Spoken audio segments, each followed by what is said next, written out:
அனைவருக்கும் ஆத்த நமஸ்காரம். இறைசித்தி மையம் சார்பாக எனது அன்பு வணக்கத்தை தெரிவிக்கிறேன். ஞானிகள் வழியில் இறைசித்தி மையம். என் குருவோட குரு ஆதி பிரணவ யோக ஞான சித்தர் 3000 ஒளிவேகி இருக்கிறார்.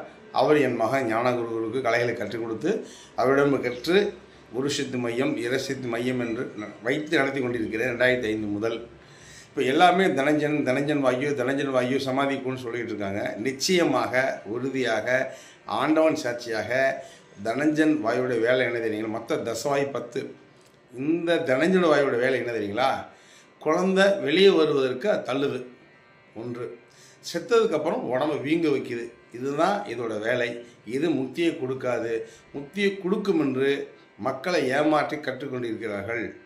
தனஞ்சன் வாயு முக்தியை கொடுக்காது. அது இரண்டே வேலை. ஒன்று, பெண்களுக்கு குழந்தை இந்த கர்ப்பம் வெளியே வரும் பொழுது தள்ளக்கூடிய தன்மையை செய்கிறது. செத்ததுக்கப்புறம் உடம்பு வீங்க வைக்கிது, அவ்வளோதான். அது முக்தியை கொடுக்காது. சகல சௌபாக்கியம் பெறுக.